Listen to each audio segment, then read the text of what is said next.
Hola, soy Carlos Torrealba y en este momento vamos a hablar acerca de la historia de la psicología en Venezuela, sus inicios, su desarrollo y también las leyes y el código de ética que rigen esta extraordinaria disciplina.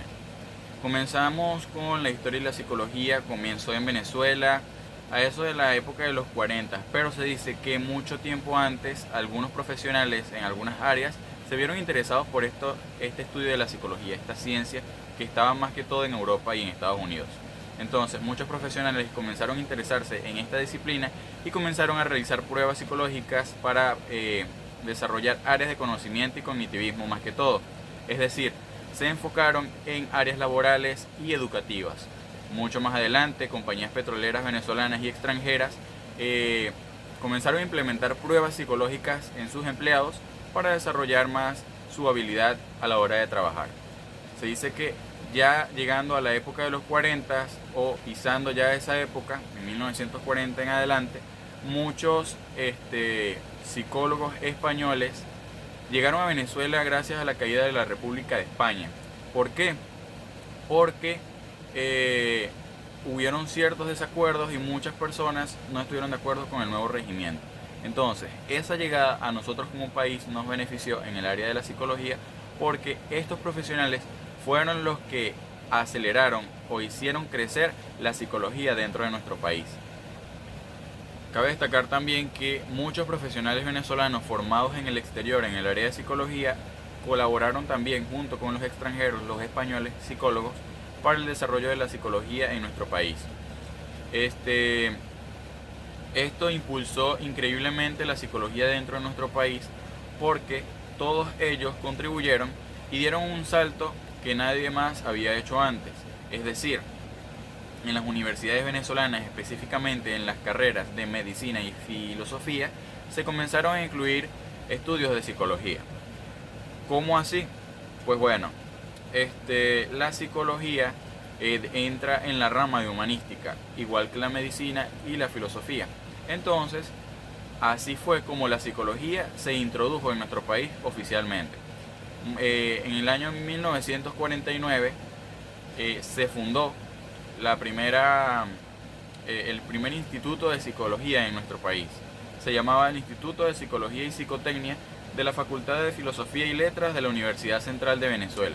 Cabe destacar que Guillermo Pérez Enciso dictaba cursos de psicología en un instituto pedagógico.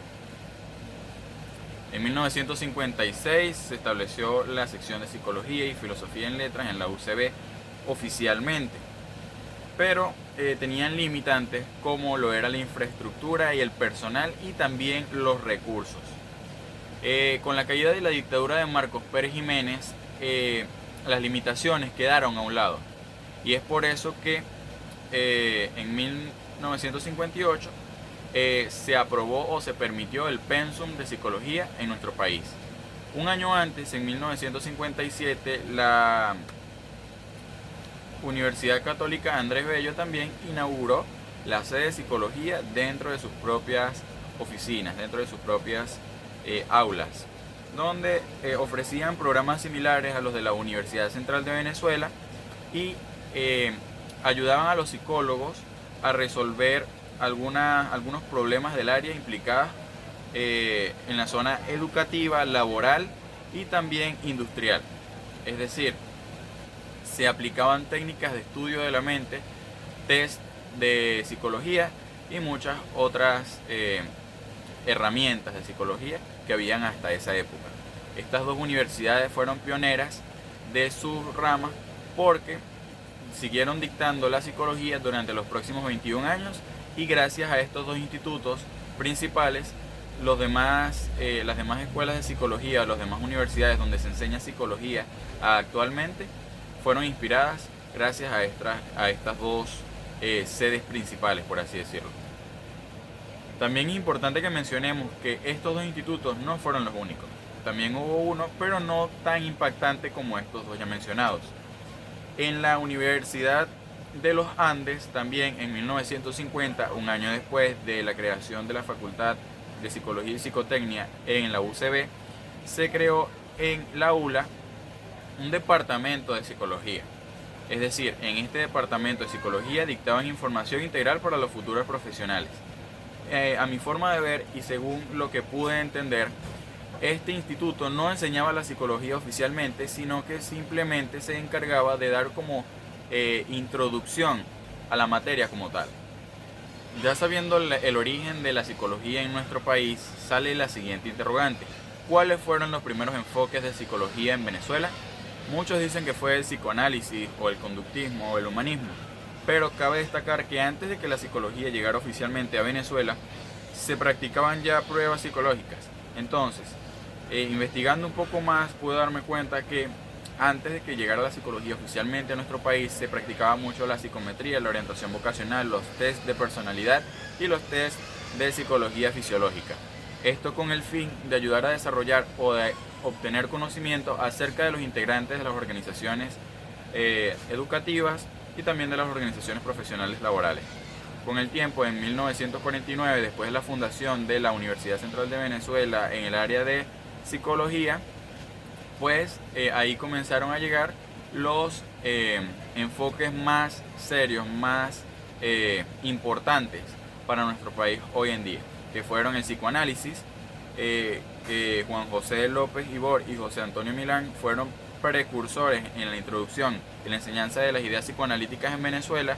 El conductismo fue traído por Antonio Padrón y Carlos Rivas, lo que ayudó a consolidar el enfoque en la psicología educativa y crítica del país, y la psicología humanística o el humanismo llegó gracias a José Antonio Rivas y Rafael José Figueroa, quienes fueron influyentes en la expansión de la psicología humanística en nuestro país. Ya sabiendo el origen, el desarrollo y también los enfoques o los primeros enfoques de psicología que se desarrollaron en nuestro país, ahora nos queda la siguiente pregunta. ¿Quiénes fueron los tres hombres, los tres psicólogos que influyeron más en la psicología en Venezuela? Pues tenemos tres destacados. En primer lugar, Guillermo Pérez Enciso, quien fue uno de los pioneros de la enseñanza y de la psicología en Venezuela, pues dictaba cursos en un instituto pedagógico y fue el autor del primer libro de psicología de nuestro país. Además, fue el primer director de la Escuela de Psicología de la Universidad Central de Venezuela, donde contribuyó significativamente a la formación académica y profesional de los psicólogos del país. En segundo lugar, tenemos a Francisco del Olmo, quien fue un destacado psicólogo que llegó a Venezuela en los 40 como todos los demás y ayudó a introducir la psicología clínica y educativa en nuestro país. Su trabajo ayudó a establecer las bases de las prácticas psicológicas profesionales en las diversas áreas, incluyendo la introducción y la intervención clínica. Y por último tenemos a Alberto Mateo Alonso, quien contribuyó al desarrollo de la psicología industrial y organizacional en Venezuela. Este señor trabajó en la implementación de pruebas psicológicas a la hora de seleccionar y capacitar a un personal para las empresas, lo que ayudó a nuestras empresas venezolanas a sistematizar los procesos de los recursos humanos en nuestro país. Estos profesionales no fueron los únicos. Cabe destacar que, a mi parecer, estos son los más importantes porque desarrollaron y ayudaron a que en nuestro país la psicología entrara y sentara sus bases. Los psicólogos contamos con leyes de ejercicio de la psicología en todas partes del mundo, pero hay una específica para Venezuela.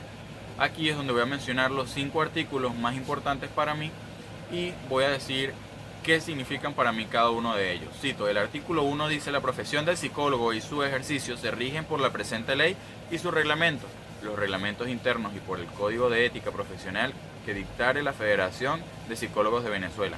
Es decir, nosotros los profesionales de la psicología, los futuros profesionales de la psicología, estamos regulados por una ley en específico y un código de ética, o sea, tenemos nuestros propios reglamentos internos.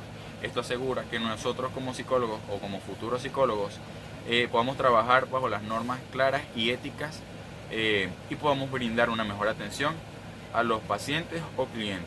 El artículo 3 dice: el ejercicio de la psicología no podrá considerarse como un comercio o industria y en tal virtud no será gravado con impuestos de esta naturaleza.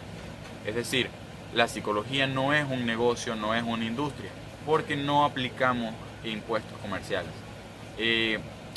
La psicología es una profesión para servicio y no para lucro.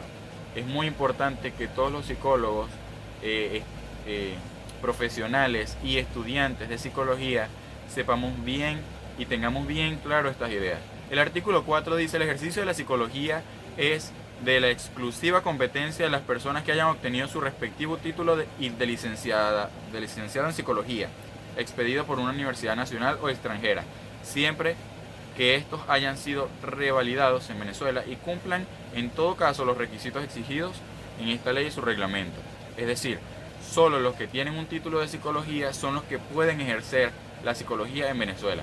Esto nos garantiza que tengamos la formación adecuada y que podamos brindar la mejor atención a cada una de las personas que necesiten nuestra ayuda. El artículo 6 dice lo siguiente: los profesionales de la psicología podrán ejercer su profesión en cualquier lugar de la República, para lo cual deben incorporarse al colegio correspondiente o a la delegación adscrita a este colegio, de la jurisdicción donde ejerce. Es decir, nosotros podemos trabajar en cualquier parte del país siempre y cuando estemos registrados en la zona donde trabajaremos. Esto nos ayudará a mantener un control y una regulación profesional en un futuro y en la actualidad. El artículo 7 dice: al ofrecer sus servicios profesionales, el psicólogo deberá acatar las disposiciones sobre el anuncio público de servicio que establezca la Federación de Psicólogos de Venezuela en el Código de Ética Profesional.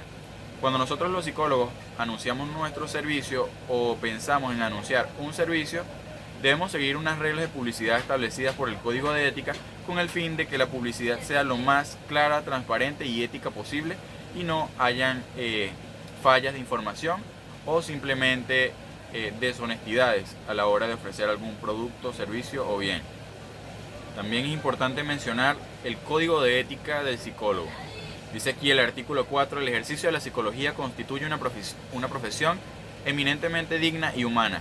Es decir, la carrera y la profesión de psicología en general es una profesión única y exclusivamente centrada en el bienestar de la humanidad. Es por eso que se resalta la importancia de esta profesión y su enfoque directamente dirigida a la vida de las personas. El artículo 5 dice lo siguiente: el psicólogo está obligado a ejercer su profesión en condiciones morales y materiales que garantice la calidad científica de la misma y los eminentes fines humanos que deben caracterizarla. Es decir, garantizar estas características nos asegura poder ofrecer servicios efectivos y totalmente éticos. El artículo 6 dice: fuera del ejercicio de la psicología y aún en el ámbito de la vida privada, el psicólogo debe mantener alta estima su propia dignidad personal y profesional. Es decir, la conducta de los psicólogos y de los futuros psicólogos influye grandemente en su carrera y en las personas que atiende a lo largo de esta. ¿Por qué? Porque afecta la percepción y la confianza que dichas personas ven en nosotros y en la misma profesión. Es por eso que en nuestra vida debe verse reflejada un buen trato a los pacientes dentro o fuera del consultorio o del lugar donde desempeñemos o desarrollemos nuestra profesión. El artículo 8 dice: son deberes éticos esenciales de la profesión del psicólogo la probidad, la independencia, la generosidad, la objetividad y la imparcialidad. También lo son la fraternidad, la libertad, la justicia y la igualdad, más el respeto de los derechos inherentes a la persona humana, consagradas en Cauta de los Derechos Humanos y en la Declaración de Principios de Colegios Profesionales Universitarios. Es decir, nosotros debemos ser personas con altos deberes morales. Debemos tener integridad, debemos ser honestos, debemos mantener la confianza en nuestra profesión y debemos asegurar un trato justo, imparcial y respetuoso hacia cualquier persona que venga a nosotros, sea de escasos recursos o de muchos recursos. Todos merecemos éticamente y humanamente el mismo trato porque todos somos creados por Dios y Dios nos ama a todos por igual. Con esto finalizo mi presentación de la historia de la psicología en Venezuela. Muchísimas gracias.